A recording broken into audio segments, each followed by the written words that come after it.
Okay, well, Philippe, thanks for joining this call. We met each other like maybe 2 months ago, and I found your parkour like really incredible. And actually, I am amazed on how you're active on X. Like you always do crazy things you try things, and I love that. You created the studio called BTNG Studio, if I'm not mistaken. Yeah. And I won't say more myself. I'm just curious about like maybe just introduce yourself and what's your studio about. Yeah, of course. So I'm Philip. I'm 38. I'm in the Netherlands, born and raised. And yeah, once upon a time, probably like many other founders, I started building websites. And for me, that was over 20 years ago when we had tables and Photoshop in which you sliced images into, yeah, you were creating puzzles All good almost. times. Yeah, it was the best times. It was the worst of times. It But yeah, really that's was. where I started. And back in that time, I think it was even special when you were able to get a website on the internet, you know? Yeah. I mean, right now, if you have $10 and a credit card, it's no problem. But back then, yeah, not too many people were able to do that. And because of that, a lot of work came my way. People, a lot of word to mouth business happened. And that kind of gave me a false early impression that I was an entrepreneur because work came my way.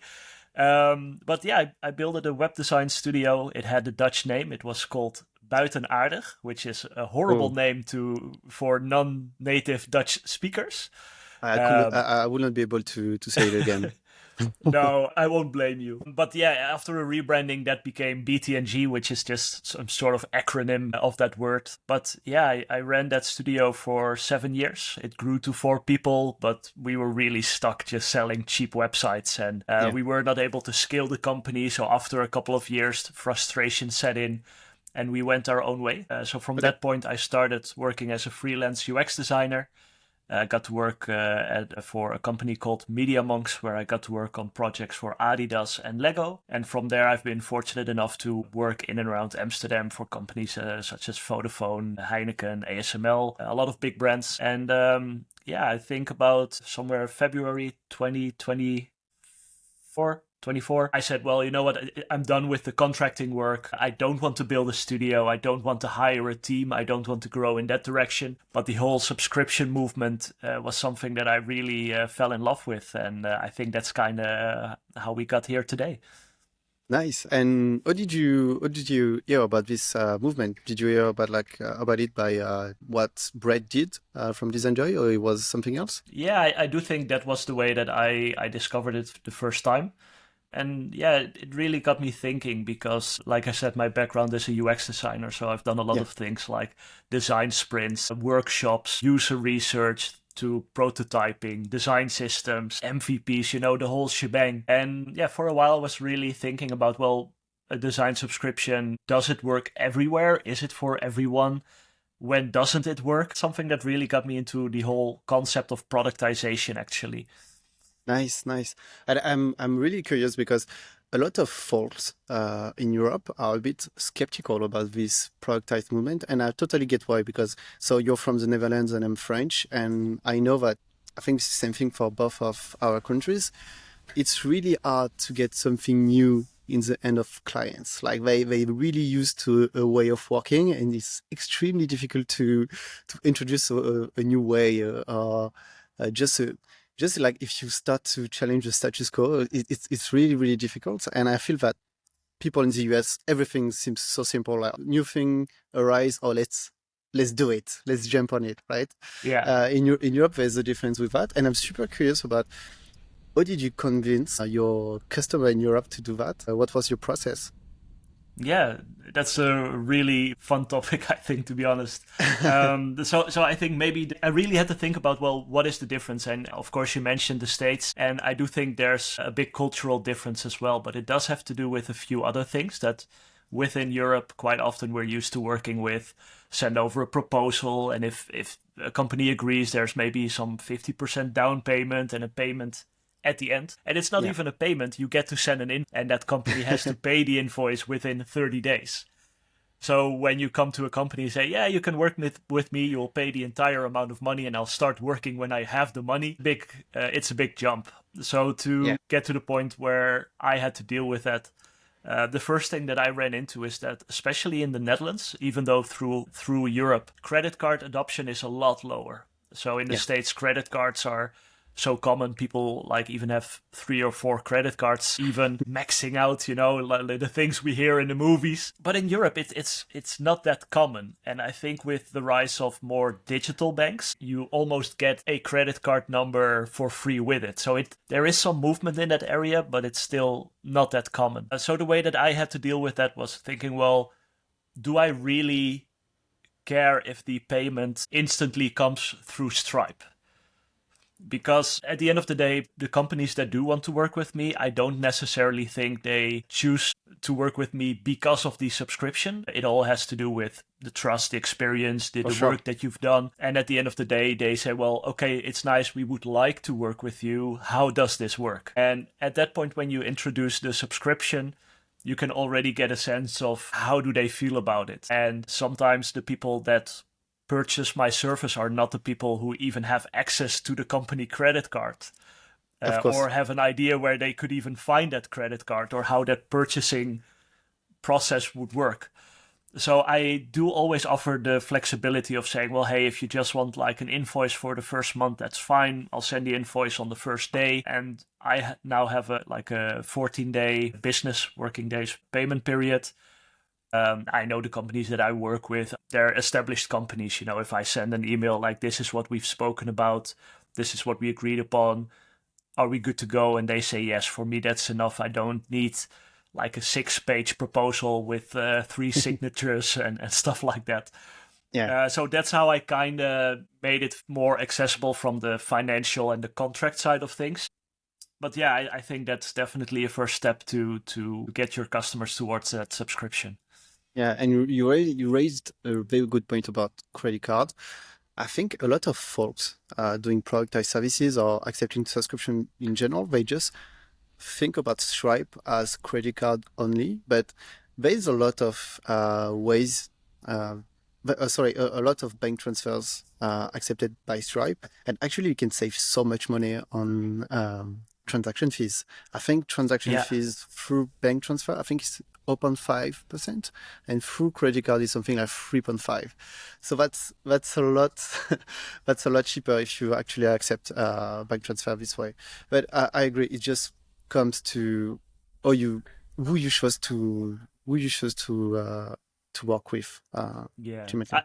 I would like to add upon that I do Yeah, think there's a different pros and cons to that situation, because of course I work with orchestra as well, and I think like one of the nice things is to have that you have your website, you get to the Stripe payment, and I really like the way that when people go through that process, you can say, well, hey, you're in control of your subscription. You can pause it, you can cancel it whenever you want. You do have, of course, those fees that come with it, but if I, for example, I signed a new client starting this Monday, we know each other, we talk about how we're going to work, and I just send them an invoice and they pay me like through the regular Dutch banking system, and there's no fees for me. So that saves me a couple of percent. But I do feel like I have to kind of work around the fact, like, how long does their subscription last? Will it be automatically renewed? Should I send them a new invoice whenever they say, hey, I want to pause? I need to figure out how many days do they have yeah, left and write it somewhere. So it saving on those fees does come with a little bit of extra work, but to be totally honest, I don't think like probably more than 80% of the people who offer subscriptions probably don't have more than 5 clients. So I yeah. So assume it's that's still manageable. manageable, right? And I have a little tip for you, something that you can do, and actually other users in Orchestra does that as well if they want to accept outside of Orchestra. What you can do is you can keep your Stripe, and you can still put your customers on a $0 or €0 monthly plan. And this way, Stripe is only used to track the days, the posts, and stuff like Oh, that. So you just use Stripe as a reference because they do that extremely well. So yeah, you can essentially use that to orchestrate your yeah, the dates and everything. So that's something that you can do. But that's the thing. You always have to do some hack yeah. there, yeah, and this is what I'm trying to improve with Orchestra. But obviously, this is never perfect. No, but I think that's also something that we kind of have to accept because I'm a huge tool nerd. Like whatever SaaS product, I always find like interesting tools that I would want to use. And after years of trying out different things, and I think, of course, people probably know the member stack route or Yeah. maybe even Outseta, which is like both are a bit more expensive routes to take. And then you have to figure out how are you going to deal with your tasks? Are you going to use Trello for tasks? You have your different systems. And I do think that with the flow of Orchestra, where you can have your payments and your tasks together in just one, with all due respect, like compact system environment. Yeah, I mean, it's not perfect for every use case, but it's a really good starting point for so many. It does give you the flexibility that you would need to at least make things work for what your clients need. Thanks. I think that's good to hear. Oh, and obviously, yeah, no, no tools is really 100% perfect. And like you said, something I've learned really like while when I started to work on Orchestra, at first I had like this vision of a product and I was like, oh, this is the productized model is so perfect for every use case. And I really thought it. Oh, my camera just died. My light just died. I really thought it. But after some time, I just noticed that every business has their own workflow, way of working, and you cannot do something that fits everyone. If you want to No. create something that works well, you need to be a bit opinionated. But yeah, let's circle back on your. I'm super curious, and I think this is what I've asked the previous user I interviewed. I asked about how do you find new customers, because I think this is the one single point that every new business owner asks me, like, how do I find my Yeah. first customers? How do I find my second, third customer? Because like, when I start working on with one person, I'm so focused with them, but I cannot do marketing anymore. So what's your process? How do you handle Yeah. that? I'm curious. Yeah, for me, it's definitely still an ongoing process. I haven't Okay, cracked the code, and I would not advocate that. But that's perfect. there are a couple of different routes that you can take. So about I think a year and a half ago, I started to be more active on social. So I started on LinkedIn. There's a YouTube channel which is like on the down low, like low prio. Um, there's X, of course, but I do enjoy creating content. But I did find myself that after a year, I noticed that I was attracting a lot of different designers, which it's great to connect with other designers. It's always fun to like we all love our work, I think. Yeah. But it doesn't necessarily help your business. So I was trying a few different things. Last year, I experimented with Google Ads. Okay. I had, I think, like a monthly spend of about 750 euros. Okay. I did it for half a year, but try different ads, try different countries. I wasn't able to get that profitable. So after half a year, I said, well, you know what? I have to cut the cost because it's still a business that you're trying to run, of course. Of course. Yeah. So for me, Google Ads wasn't a success. Social ads could still be a further option to explore. But right now, I'm mostly active on LinkedIn. So what I've actually done with LinkedIn Sales Navigator is to pick an audience. And for me, this year, you can of course specialize in SaaS, in MVP products, in normal websites, the marketing websites. But I'm focusing on e-commerce. To be honest, over 20 years, I've designed like all the different things you can design. But I do think it's important for your outreach to have a clear proposition. So I'm focusing on e-commerce. So I'm targeting everyone who's like an e-commerce manager, expert leader, product owner of an e-commerce something, something, something. And I'm connecting with them, trying to start conversations and offer value. So I created a Figma file with in which I analyzed the top 10 Dutch e-commerce brands, so the 10 largest e-commerce companies in the Netherlands, and I'm focusing on the UK. So it's the same time zone. They're a bit more familiar with credit cards. Culturally, there are not too many differences.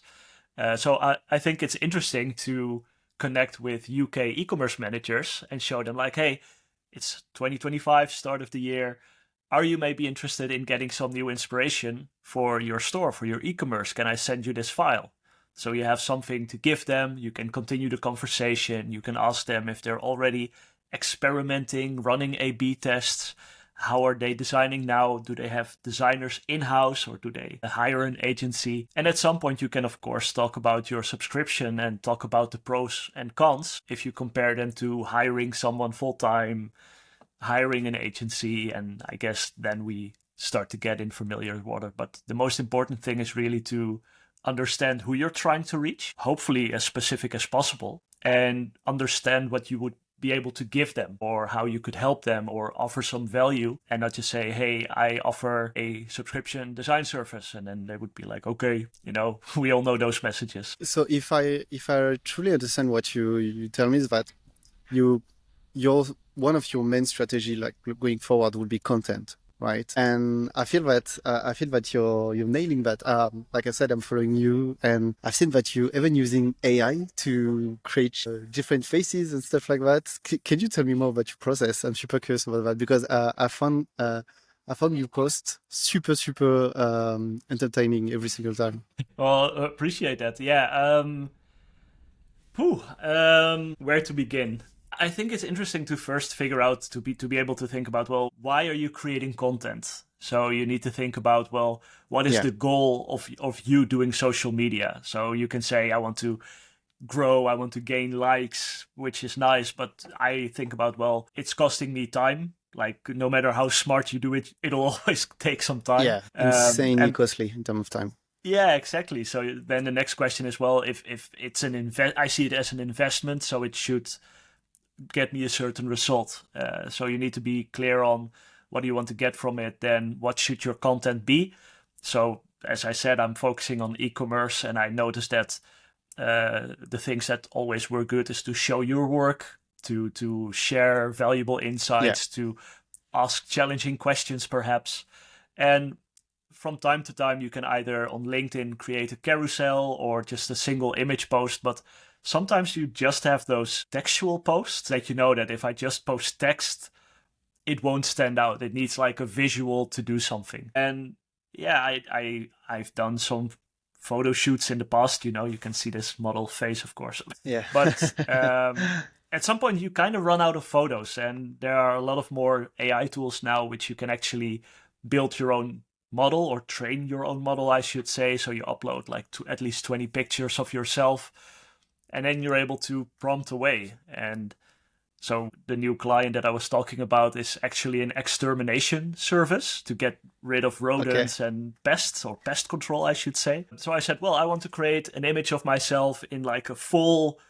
pest control extermination thing. And it's just silly, it's no longer the look at me wearing a suit and tie being professional, but just like be honest, having fun, doing silly things that, evoke some sort of emotion or reaction. Because Yeah. if people engage with it, it's only good for your post. And I don't think we should always take ourselves too serious. We should have fun in our work and what we do, and don't feel the need to pretend that you're sitting in your private jet drinking champagne. Of course. And like you said, it does draw attention, and that's really the game, right, of social media. So yeah, Yeah. that's really awesome to see the strategy, and this is something that I should do myself more.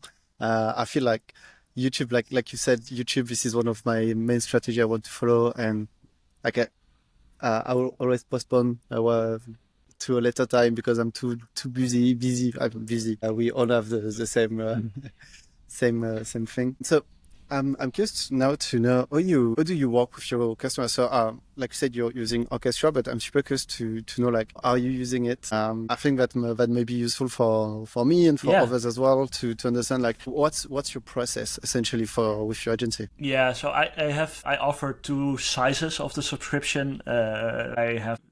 I don't necessarily want to say accessible, because pricing is always like, so it always depends on who has to pay for it. So I have a starter Of course. subscription which is self-managed, which is €5,000 a month. And with that subscription, the expectation and most of the work is really on the client side of things. So if they say we have a product owner or we have someone who knows what we need and they'll be able to brief you, they can get that cheaper subscription.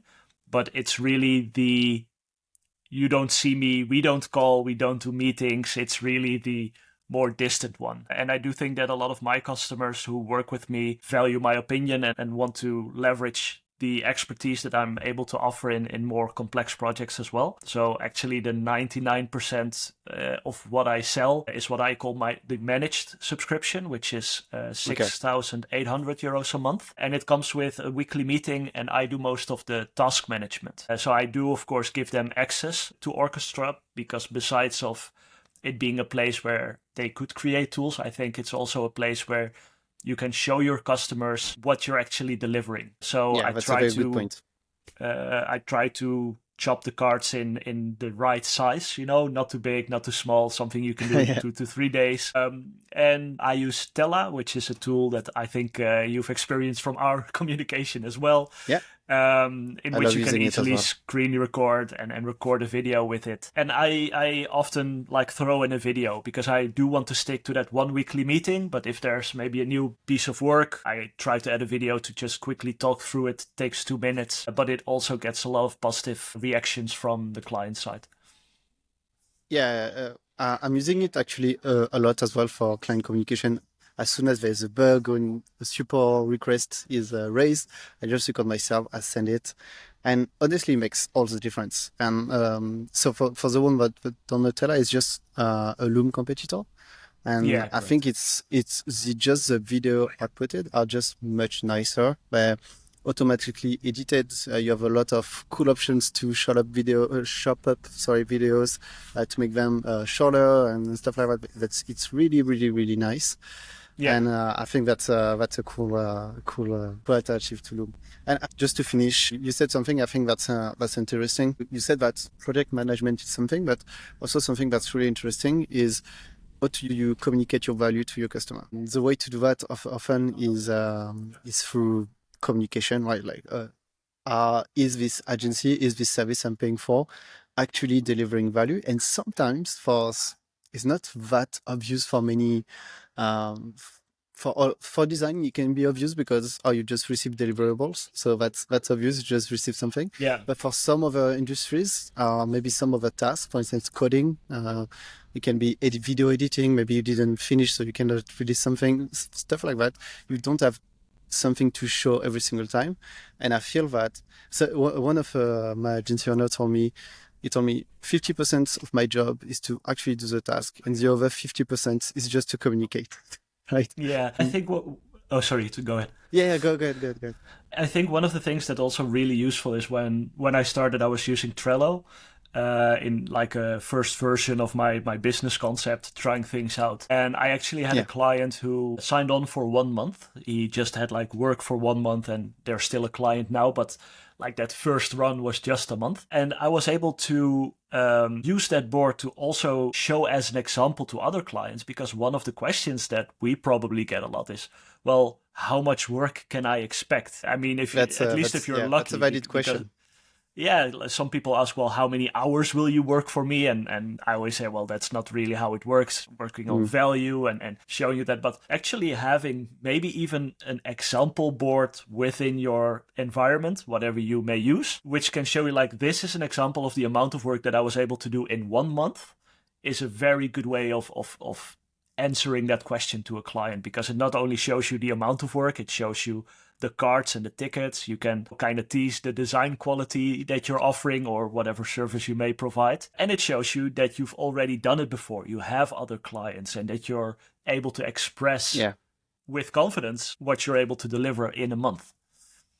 yeah, that's a very good point. Well, I think that was already like a super cool interview. We got to know you. We got to know your business as well. Just to finish, I'm just curious, like, what's your strategy going forward? Like maybe something you have in mind to grow your agency for 2025. I don't know, maybe your gameplay, something like that. Just to finish, just to give us something. Yeah, it's going back to basics. I think maybe, I don't know if a lot of other entrepreneurs or business owners notice it as well, is that there are so many awesome opportunities. There's so many things that we can do. We can do the social media, the content, the videos, the podcasts, monthly community sessions, building a community. There's so many things that you can do. And for me, to be honest, this year, it's really about less is more. So I do want to focus on staying consistent with my content. That's really the main part. But the focus is really on connecting with the right people, figuring out a way like, hey, what's a good way to start a conversation with these people? How am I able to offer them some value? Those lead generators, those are things that I really want to experiment. So maybe even having a certain resource once every quarter. So you would have 4 different resources. You have something new to show every now and then, and focus really more on the lead generation, because I think I feel that from a skill level, I'm skilled enough to provide a very good service. My product is more than good enough. Sure, you can always tweak and balance it a little bit, but like the number Always. one priority for me to really fix is the consistency in new business. So I'm fortunate enough that things are good. I, on average, have about 4 or 5 clients a month, and I do Well want done. to. Congratulations. Yeah, thanks. I do want to grow that a little bit. I mean, there's no urgency to have some explosive growth or anything, but finding that consistency and learning, like, on average, how long does a client stay on? How long does it take for me to get a new client? And just feel more comfortable in my own business, knowing what to expect on average, and yeah, getting that peace of mind. That's my priority for this year. Nice, nice, super inspiring. And honestly, honestly, on the lead generation part, same thing for me. We share the same goal. Awesome. Same Well, goal I'm and sure same we can process. stay in touch and exchange tips every now and then. Exactly, exactly. Well, thank you for your time. It was awesome to get to know more, know more, and know more about your business as well. And hope to have you maybe in a year or two to have an update. Awesome. Thank you so much. Thank you. Bye bye.